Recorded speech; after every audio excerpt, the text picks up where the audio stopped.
మొహమాటానికి పోయి ఇష్టం లేని సినిమాలు చేసే హీరోలు చాలా మంది ఉన్నారు. రెమ్యునరేషన్ కక్కుర్తిపడి నచ్చని కథలు ఒప్పుకున్న హీరోలు కూడా ఉన్నారు. ఫ్లాప్ అవుతుందని తెలిసినా కాంబినేషన్ బాగుందని కమిట్ అయ్యే హీరోలు కూడా ఉన్నారు. ఇలాంటి వాటికి అతీతంగా ఉండే మహేష్ బాబుకి ఓ పేరుంది. అవసరమైతే ఎన్నేళ్ళైనా ఖాళీగా ఉంటాడు. నచ్చని కథ మాత్రం ఒప్పుకోడు. ఈ విషయంలో మణిరత్నం అయితే గుణశేఖర్ అయినా అతనికి ఒకటే. కథల విషయంలో ఏమాత్రం మొహమాట పడకుండా వ్యవహరిస్తాడనే పేరున్న మహేష్ బాబు కూడా ఓ సందర్భంలో వెనక్కి తగ్గాడు.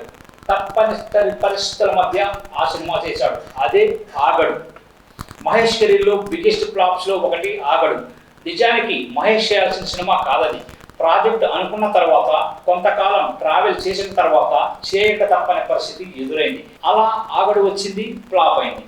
దూకు టైంలోనే మహేష్ బాబుకి ఓ అద్భుతమైన స్టోరీ లైన్ చెప్పాడట దర్శకుడు శ్రీను వైట్ల. ఆ సినిమా ఖచ్చితంగా చేస్తానని మహేష్ మాటిచ్చాడు.